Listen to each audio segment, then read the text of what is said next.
Just sorting out some stuff. We'll start at 5. Ooh, is it gonna work? Let's find out.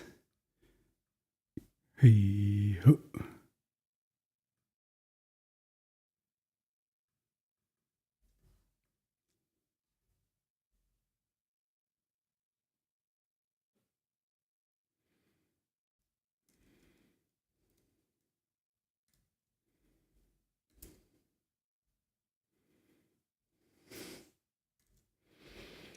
Don't mind me, just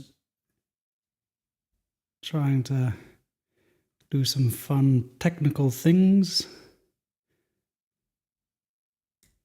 Let's see, has that worked?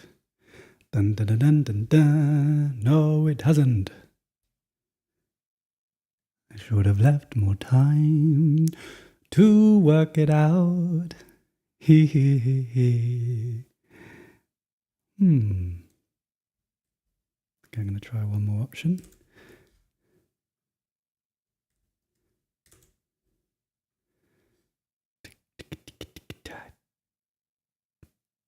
Oh. So, as I'm working out some tech, I'd love to know where you're calling from, where you're checking in from. Let me know your countries and your emojis to capture what's alive for you today in this moment. And I'm going to sort out some technical issues, but not to worry, it's all going to be worth it.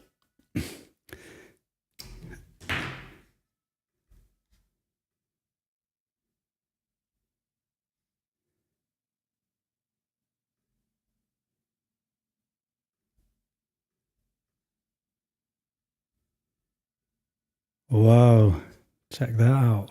Hello.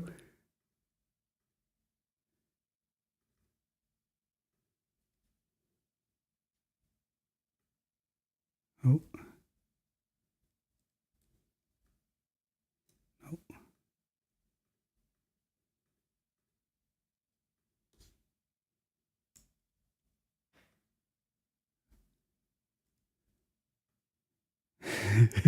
Yes, he's done it. Has he done it? Okay, it's gonna look bad for this week. But this means that now I can highlight the chat. Does that work? Not really, but this might work. Nope.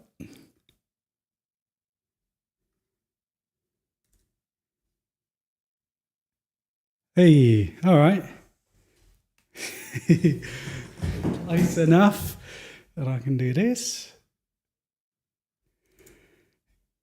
All right. Okay.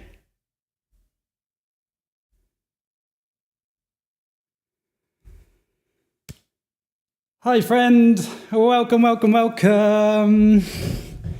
Tuning in live from my part of the world to your part of the world. Oh, no. So close.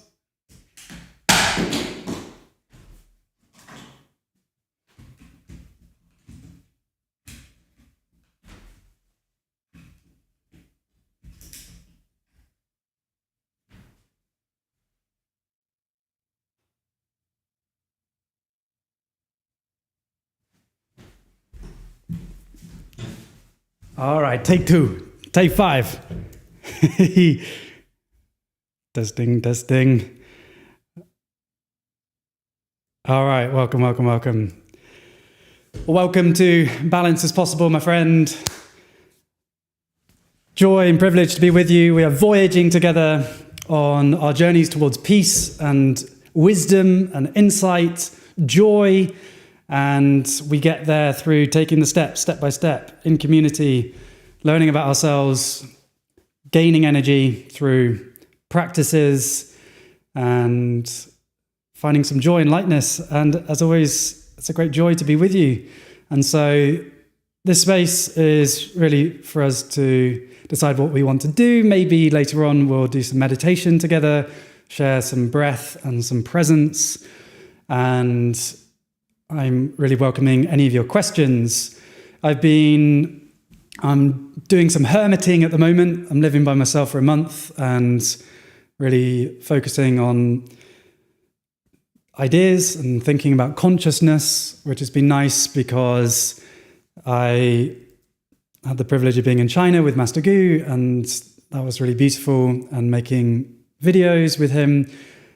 And life on the mountain can be busy with filming and Tai Chi and all of that good stuff. And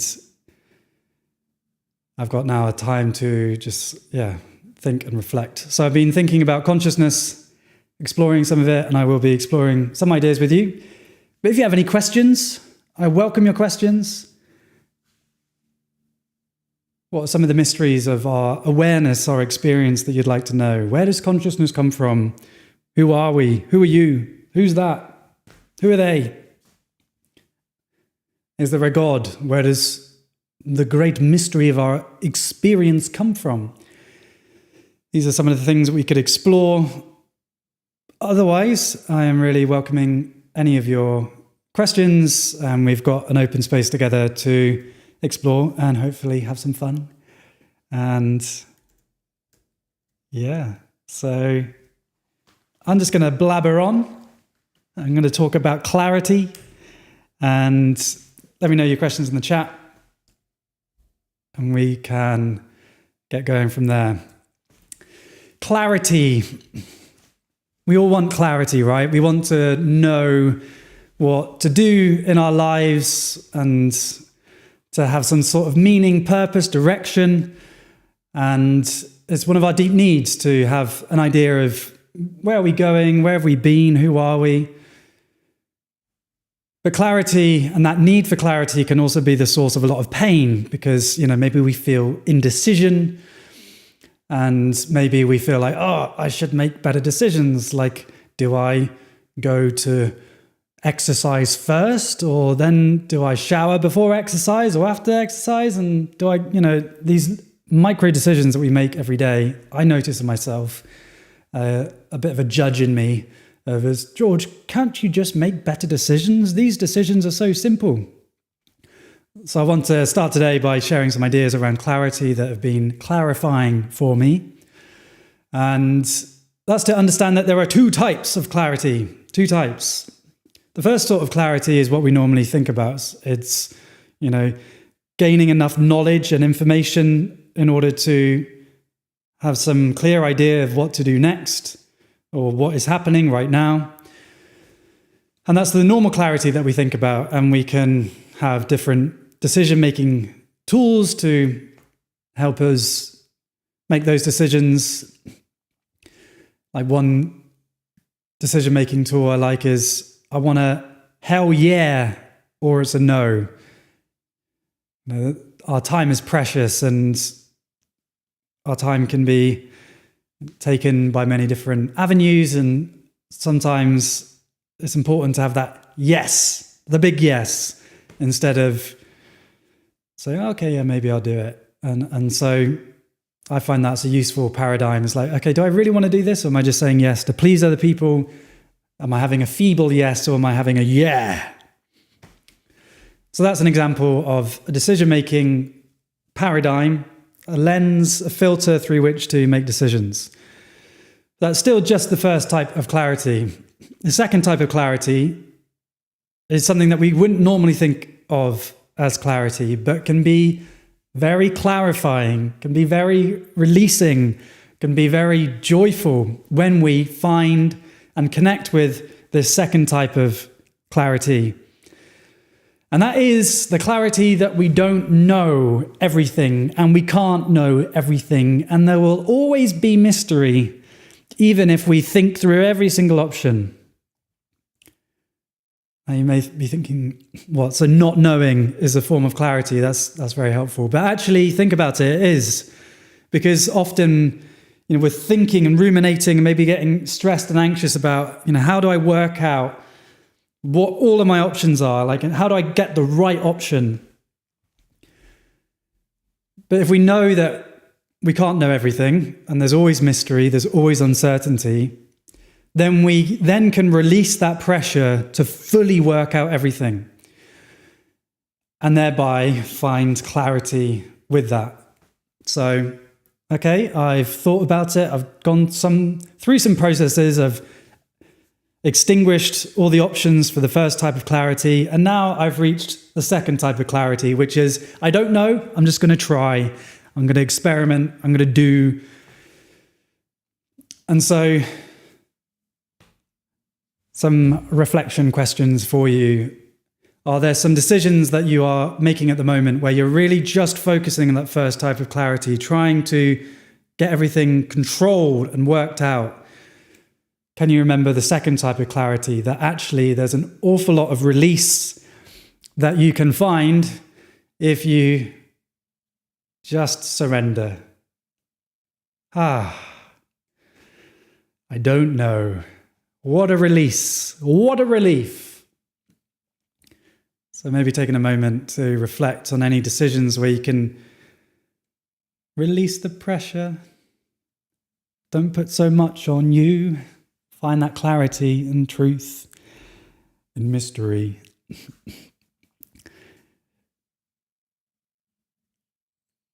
So clarity. Let me know your thoughts on that. Welcoming 40 beautiful people into Balance Is Possible. I will be streaming Thursdays, Fridays, Saturdays. I may work out next week if I'm going to do Thursdays, but this time, at least Fridays and Saturdays for the next 4 weeks. And also tomorrow, I am starting a online course on Wayfinder Academy, and I would love to see you there. And I will link in the description. If you go to Wayfinder Academy/meditation, you can find it. And we will be meditating in community, exploring the power of meditation. And check this out. Oh, it didn't work. Let's try this. Whoa, nice. So yeah, let me know your thoughts on that. Got Strawberry Toffee saying it's very useful. Mr. Arcane saying, let it be still and it will gradually become clear. Yeah, nice. That's a Tao Te Ching quote. Lao Tzu, the author of the Tao Te Ching, the foundational text of Daoism, says, can you be still and let your waters clear and the mud settle? It's often just when we stop and release the idea that we have to sort everything out with thought and rationality, when we can relax, then we actually find that there is an awful lot of clarity to be found. If we don't try and control ourselves and everything. There we go, look at that.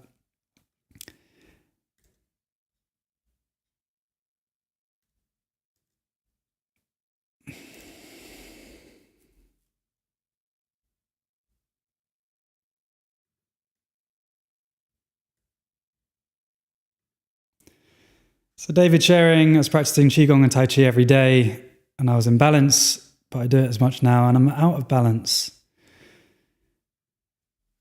Yeah, it's a good point of our practice. Can we not just do our practice when things are feeling good, or just do our practice depending on what mood we're in, to just meditate if we're feeling anxious, but instead to commit to that practice. And it can be small, it can be even a few minutes a day, can be really powerful of finding that stillness, coming into presence. That's when we really develop a deeper relationship with ourselves. Because again, it's human to be stuck in our heads the whole time, and particularly in this hyper-stimulated world where we've got, the dopamine hits available to us all the time, little 7-second shots of dopamine. To even just not do anything for a brief moment can be mean that we get bored. And so then we don't actually come into presence. We're never here, we're there. And so there can be a lot of freedom to be found and a lot of insight to be found if we can do our practice, showing up each day if possible.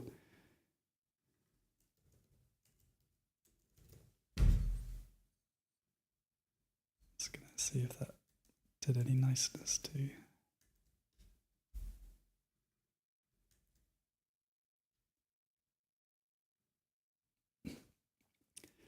Mike sharing, I find it challenging to maintain a balance between being actionable and forcing things when trying a new job.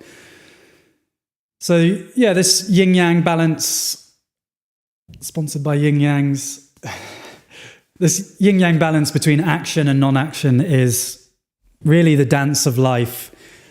And the skillful dance of life is to be able to navigate, when do we take action and when do we release the need to do and to just relax into not doing and not forcing. And firstly, remembering that there's an option that not doing is not turning into a blob and not doing anything ever again. We've talked about, and you know from your experience, that when you release the control of always thinking, there can be insight, new ideas coming out of that emptiness. Like if you're in the shower, you have insights. If you're on a walk, finally have some space, then wow, those eureka moments come through. And so that non-doing, non-forcing is really powerful. So remembering it's an option. And then the dance of life is to know when to do, which is, a gift as a human being, to think and to rationalize and to have thoughts. And it's still part of our nature. It's not to say that the wu-wei idea means that you never think about stuff. But then when do you not think? When do you release control? When do you relax? So that's a dynamic that you're going to have to work out, Mike, and we all have to work out, depending on the challenges that we have and what we're navigating. So, with a new job, obviously, finding what job resonates with me.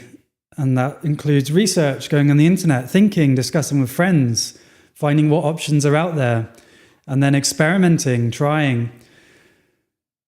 Then the non-forcing can maybe come from how does my gut feel? Maybe we do need the job for money, but if there's some deep gut feeling saying this isn't right, can we honor that? Can we listen to that? And that's that non-forcing, that trusting of our intuitive wisdom. And in the job hunt, we can do so much research, but eventually we have to just pause and let that stew. Let it stew for a weekend and see what ideas come up, like what really is going to serve me. So it's a powerful dynamic to realize that the subconscious is really arguably more powerful than the conscious. It's just a bit more difficult to access. Like if you think about you're reading a newspaper, your subconscious is actually taking in that newspaper all at once. Your conscious intention and awareness is on a few words on a sentence, but your eyes is processing that whole thing. And so that's why, suddenly, like if your name is down in the lower part of the newspaper, suddenly your eye gets tracked there. Like how did your eye know that your name was down in the bottom half of that page? It's because it's taking in all of that information at once. So what our subconscious does is it processes all that we're experiencing and makes connections. And then eventually, if those connections are significant, it will then pop up a thought into your conscious awareness. That thought can only be recognized, and those connections can only be cemented if you have the space for that thought to pop up. So that's why emptiness is so important.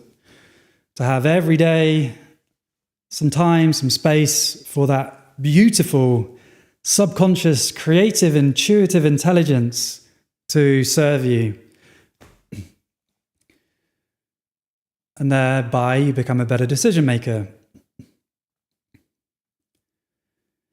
The other benefit of that, this is all quite getting something out of our subconscious intelligence. The other beautiful thing about non-forcing and non-doing is that we just rest in the present moment.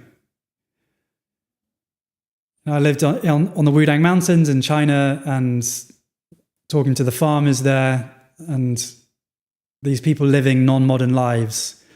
And I'm a person, I love what I do, and I'm so grateful to have 10 people in the team now, and I work passionately to make films that I hope can support you to raise your energy and for us to collectively walk on a journey towards more balance and peace.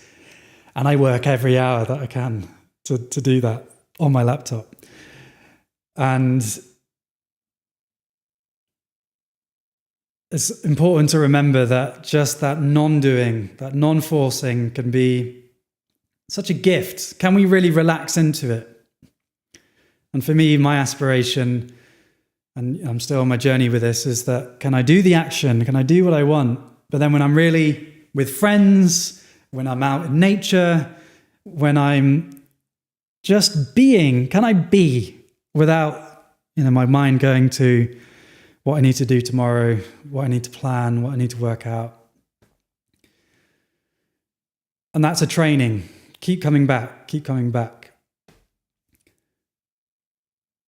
There was someone I was connecting with last year, and she would notice when I was off in my head thinking, and she would kind of call me in. She's like, "Hey, you're not here." And I noticed those moments, and really with conversation now, I really have been training myself to come back and to be present, be fully present with the person. And that's a real gift. You'll know from your own experience that when somebody's really present with you and you can really feel their presence, listening, hearing, seeing you, that is a gift for you to receive, to be seen, to be heard. And so can we aspire to give the gift of our presence to the people that we love, the people that we're in relationship with, the people that we're in conflict with? And it all comes back to that non-doing, that non-forcing. It's something that we can train ourselves to more easily be in.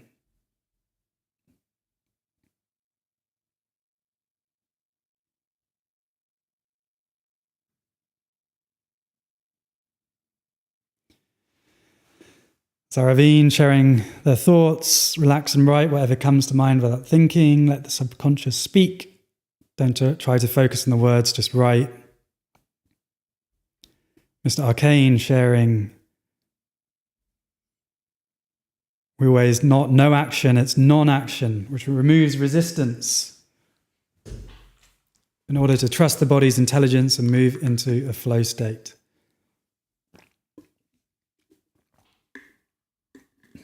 The more I want to force something to happen, the less it works. But for me, the challenge is not to force, but not to do nothing at the same time. And yeah, that's that dance that we have been exploring together. The Jin, let me know if I said that right, Fairburn says, I've been in hermit mode for some time, then came out for a few months, and now find myself retreating to silence. It's really difficult to convey to people I interact with, that's what I need. So, if we have a need for silence, for rest, for our own time, this can be a challenging thing to communicate to the people that we're in relationship with, because often people aren't really hearing your needs. They are interpreting it through their own insecurities, their own stories. So, I'm currently in a hermit mode at the moment, living by myself for a month. And, also have friends that have expressed that they felt, disconnected, which I guess is true, but maybe felt that I was ignoring them or abandoning them, as opposed to me taking this time for me to spend some time focusing on what I really love to do, and to serve you and to create on the channel and to learn more. And so people can take it personally when you express your needs. They may not actually hear you, but it is a skill to express our needs in a way that's likely to be heard. The most powerful modality that I have come across for expressing our needs is nonviolent communication, and I really recommend the book. If you type that in, nonviolent communication book, it is an essential, in my view, for life to be able to communicate our hearts and our needs and our feelings with skill, because it is a skill, something that takes practice. So how do we communicate our needs if we are needing to find some space in a way that's likely to be heard by the people that we are in relationship with? And firstly, it's maybe naming what they might be experiencing, what they are needing. So actually, maybe starting with your own. I have a need. I'm going to go and spend some time by myself because I have a need for silence, for peace, and to spend some time by myself in order to recharge. And I know that can, and I just want to express that is my needs being expressed as opposed to me saying anything about you. So maybe a bit of a simple way of expressing that. But just really coming to those needs and expressing it. If people are saying, oh, I feel abandoned, or, you're taking too much time by yourself, listening to them is like, well, I'm hearing that you're thinking that I'm abandoning you and I'm not taking responsibility. And, I can understand why you think that for these reasons. But actually what I'm doing is meeting these needs that I have for renewal and for recharging. So that's the basics of NVC, is can you get to the needs so that the other people, they're expressing, maybe through judgment, you're so selfish or you're abandoning me, is actually they're expressing their own needs, their need for connection. And if we can find that need that they have for connection, then we find more compassion. It's like, I'm really hearing that you have a need for connection, and I have a need for renewal and to be by myself. And renewal, and my strategy to meet that need is to have some time by myself. Is there a way that we could both meet our needs? I'm really looking forward when I come back to being with you. So, some ideas there, and really the principles speaking to our own needs and empathizing and finding out what are the needs the other person's expressing. Because as human beings, we all have these same universal needs. And if we can connect with the humanity of the people that we are living with, as opposed to just meeting them on the level of judgment, then we deepen our relationships and find more connection.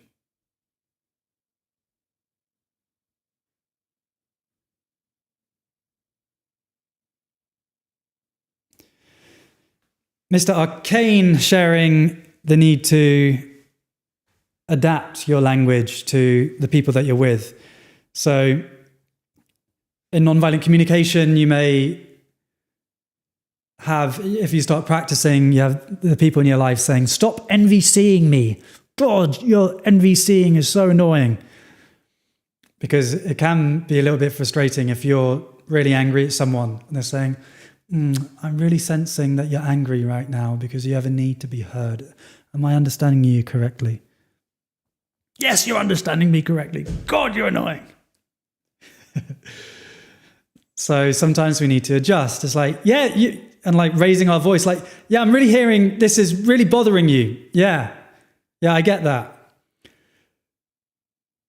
And I'm really hearing that you have a need to be heard right now. even just maybe matching the tone, because if we're too docile, that can be quite triggering for the person.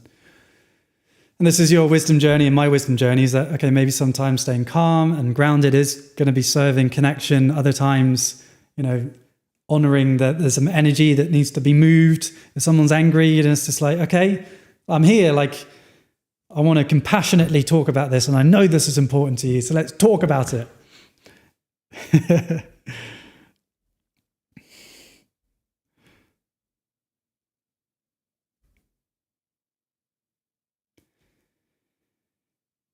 So I've been withdrawing to my room in research and learning mode and creating my own holistic healing program. I'm feeling so much better. Perhaps I accidentally take other people's energy in. You can't quite read that whole bit. So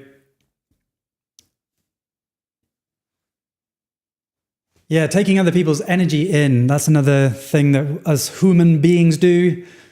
We have a habit of, we have mirror neurons, it's part of our biology, to resonate with what's happening outside of us. The discovery of mirror neurons was quite an interesting discovery, and was actually found when they were doing experiments with chimps, and they had some brain scanners on, and they were doing some experiment about learning how to use a stick. I've forgotten all the details, but yeah, the chimps were supposed to be learning, and the experiment was over after doing the first experiment, but the brain scanner was still on. And the experimenter was picking up this stick and playing with it, but then spotted that the brain scanner of the chimp was still registering the same areas of the brain that were being registered when the chimp was actually moving the stick. So the very act of the chimp seeing another person, another being, doing the action that they've been trying to learn to do, mirror neurons in the brain are triggered by that. So in Tai Chi, or anytime you're learning, if we're watching someone else's body, and yet these mirror neurons are getting triggered, and that can stimulate learning in our own brain. A challenging aspect of this, having mirror neurons, is that we can take on other people's energy. If somebody's stressed, we begin to feel that stress within. We imagine that stress that person has, and we start recreating it in our own being.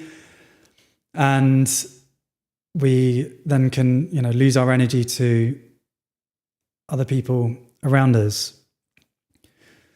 So again, this is one of the arts of life, is can we meet life? There's suffering in the world. There's people that get triggered. There's people that are traumatized. There's people that find themselves in conflict.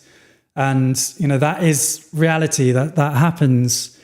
And the aspiration is that we don't close off to that. We don't close off our heart to reality. We don't close our heart off to connection.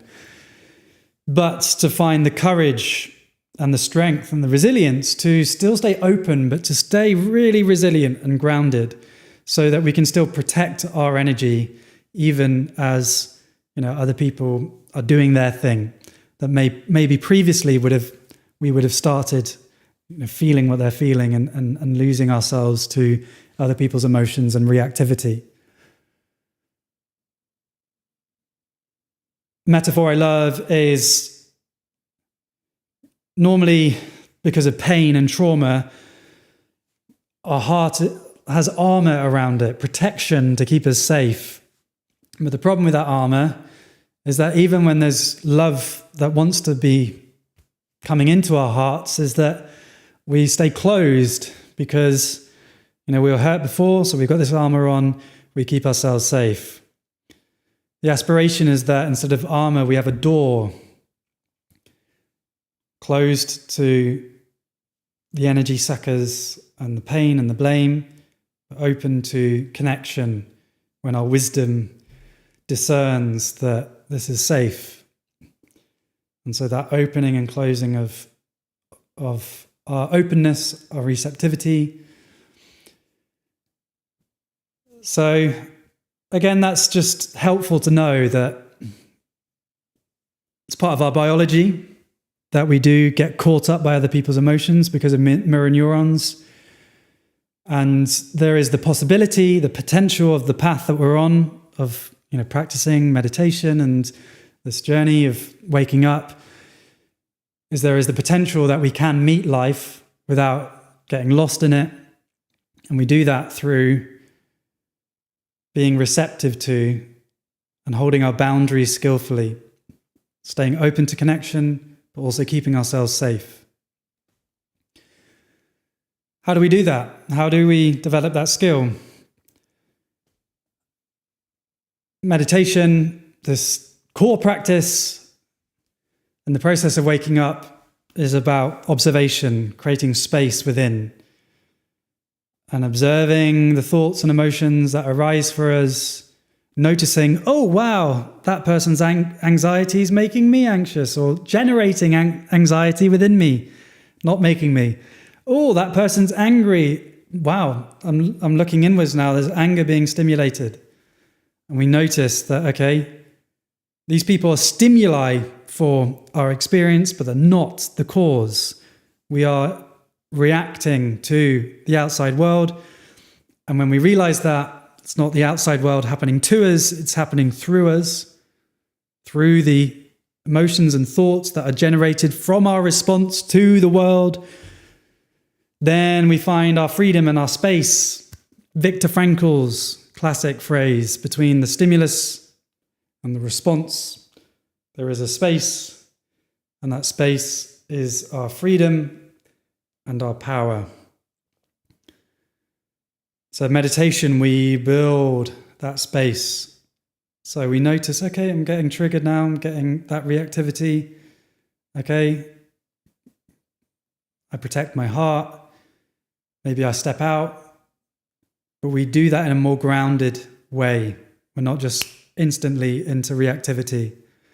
Instead, there's just a bit more time, a bit more spaciousness to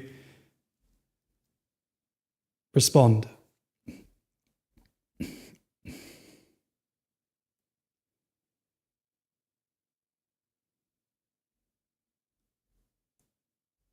And a quick shout out to my course that's starting tomorrow on Wayfinder Academy. If you'd like to join me, we're exploring an introduction to meditation, how you can train your brain to make wiser decisions and to reduce stress. And we're going to be in community on Zoom, an hour and a half for 4 weeks on Sundays. And Wayfinder Academy is just $17 a month and supports my work and my team to create more videos, communities, and transformative education to help you and to help me and to help us collectively live in balance. So check it out. We'd love to see you there.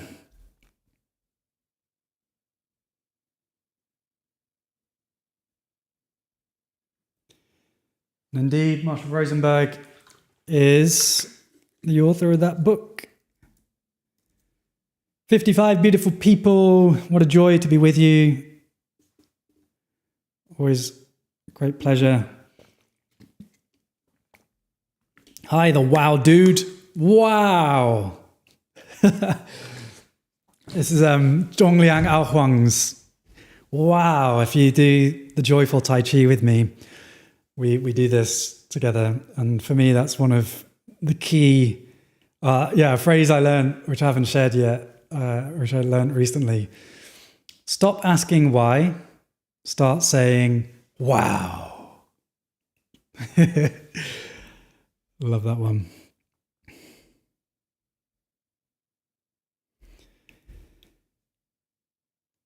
Philippe sharing, do you have any advice to get out of a rut? I feel so lost in life right now, and I don't know how to help myself.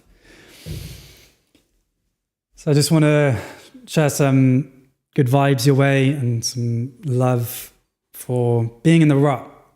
You know, if we could share in the chat, if anyone else has been in painful ruts in their life, I'd love to, just show some support to Philippe that they're not alone with that. And it's part of being human to just have these waves of feeling good and then feeling not so good. And, these waves can be years, they can be months, they can be days, and they can be hours. Like I really notice 2-3 o'clock is my grumpy George time. And I know that now. So it's like, okay, grumpy George is here. It's cool. Ride the wave. I'll be back on the other side. So back on the other side, that's the real, can we hold on to hope? That these waves are inevitable. This is part of being human. And to trust that there is spring on the other side of winter, even the darkest of nights. The darkest depths of winter is precisely the point at which winter begins to transform into spring. And so nature goes through these cycles, so do we. Everything's moving. And so to hold on to your center and to trust the process. A phrase I love, or a little story that I love, is in the 1960s, there was a meditation teacher called Swami something, and I've forgotten his name, who had a poster of him riding on a surfboard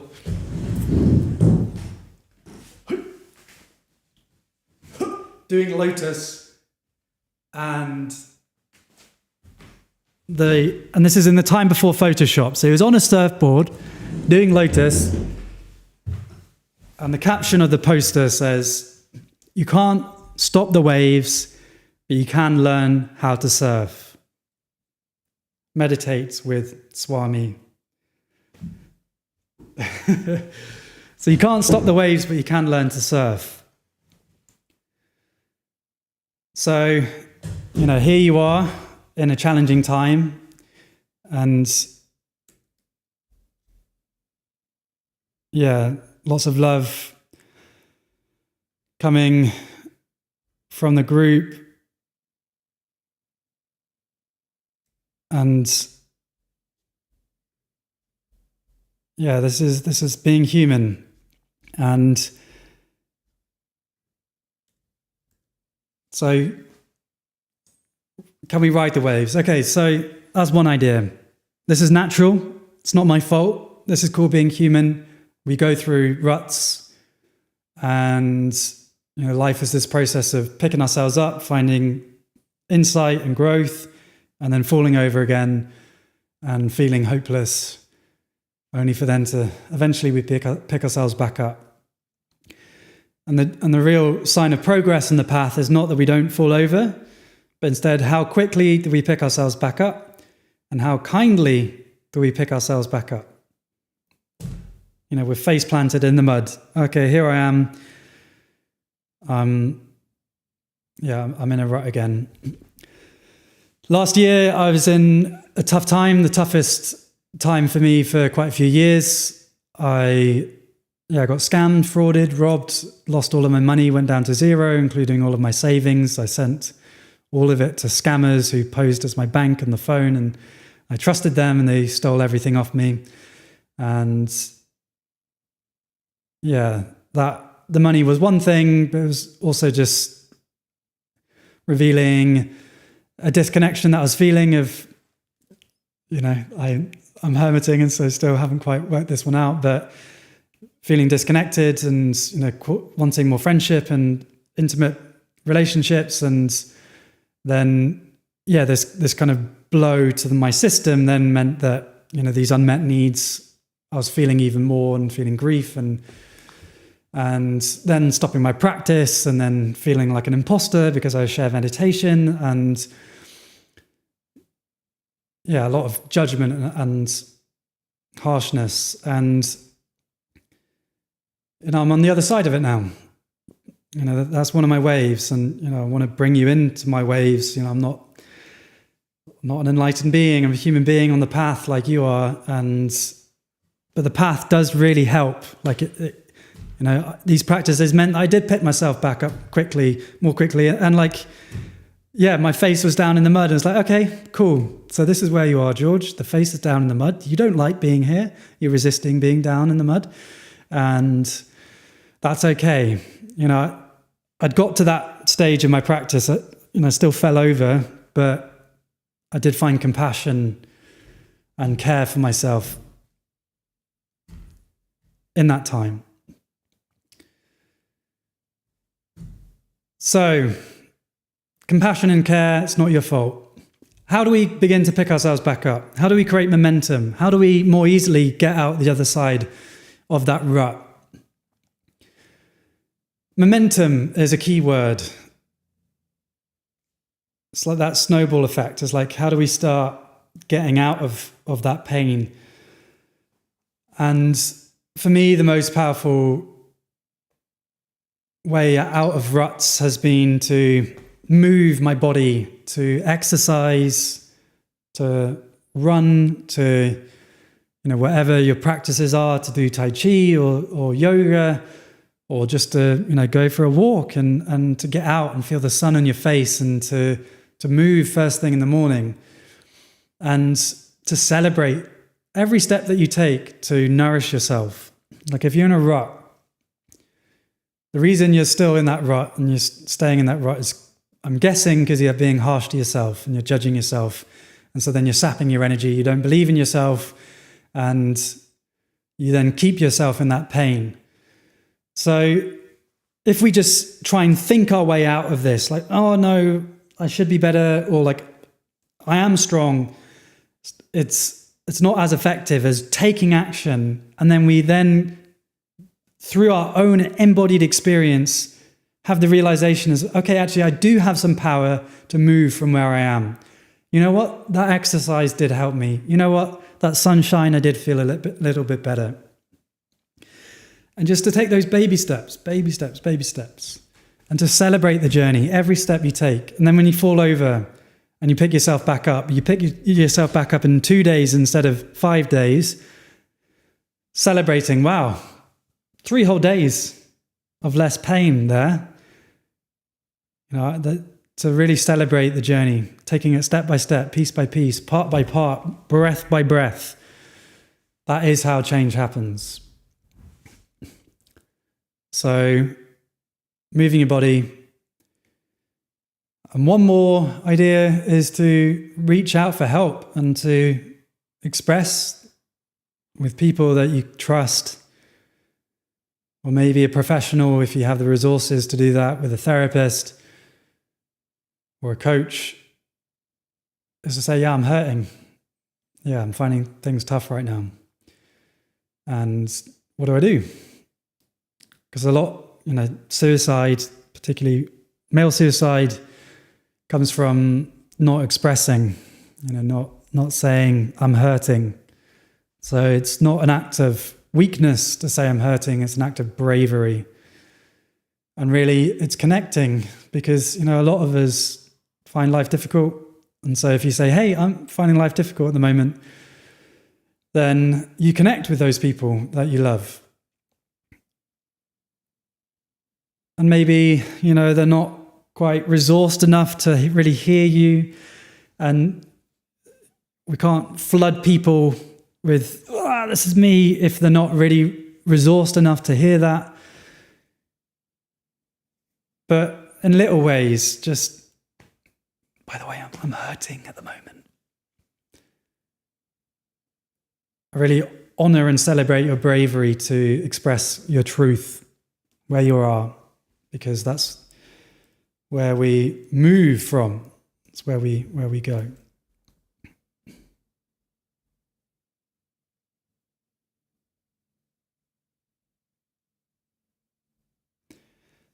So getting some wisdom from the group.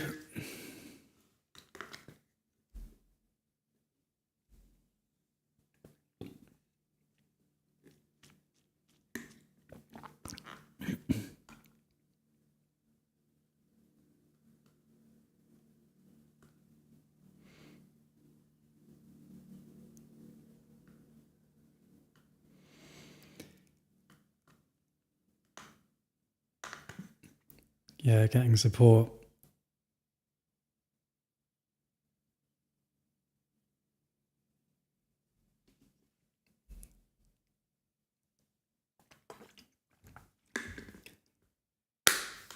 Cool. So got a little Yaren-shaped troll in the chat. Sending love to you, Yaren.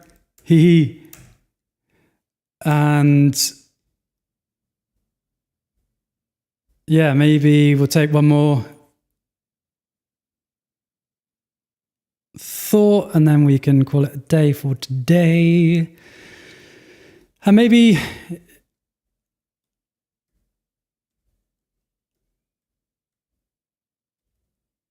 yeah, and not a troll. That was my judgment. I apologize. Let's do some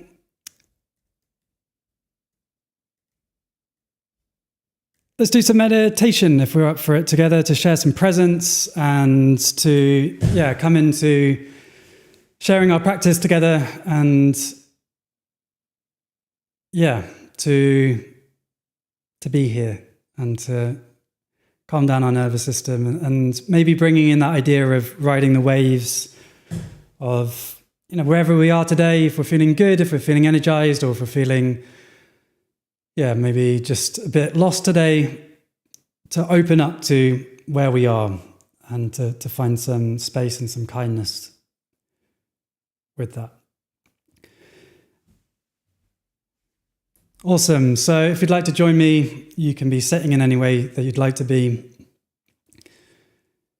And maybe closing the eyes, it's only an option. And beginning to slow your breath down.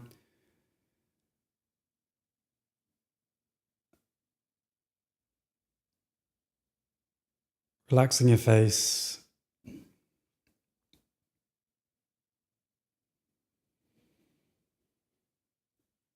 Softening the forehead and the eyes.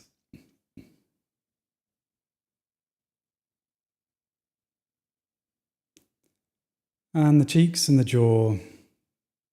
Unwinding.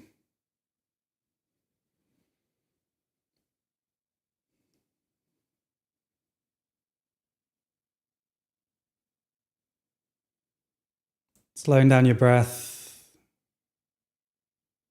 And breathing deep. The invitation is to put your hands just below your belly button. And using your intention, sending the breath deep down into you. As you breathe in, releasing stomach tension, sending the breath down, feel an expansion on your hands. Then as you breathe out, stomach coming gently in, and the breath going out. Breathing in, releasing stomach tension, sending the breath deep down into you. And breathing out. Breathing in, sending the breath deep.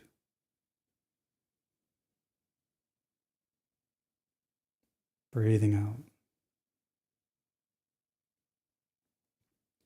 Breathing in. And breathing out. Continuing to breathe slow and mindfully.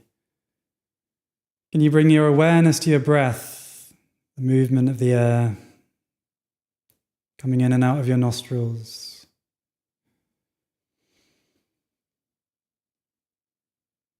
And softening, opening up to where you are today, no matter your headspace, no matter what's happening for you.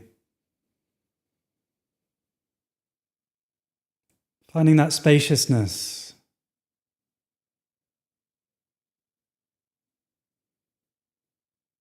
That there is space for all of this to be here.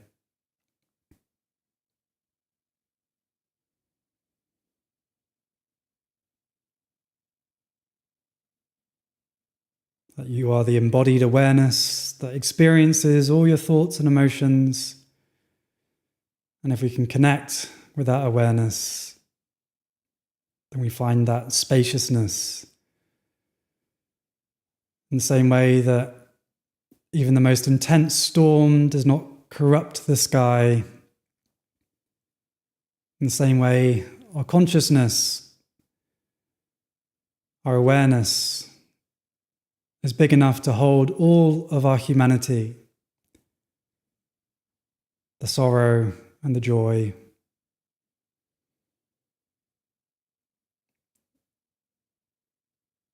If we can rest in awareness,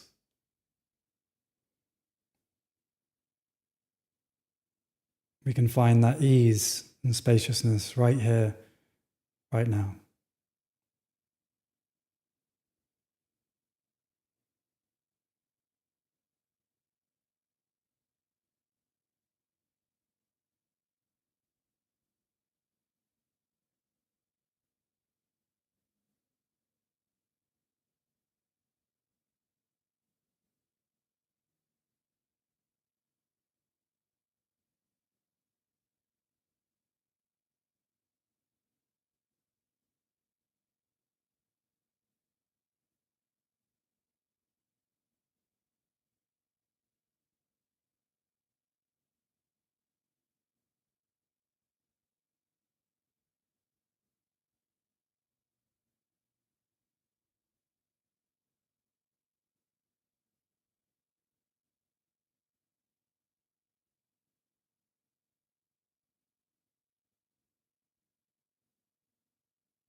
And gently beginning to come back into our space together, bringing some movement to the body. And what a joy to be with you for another session.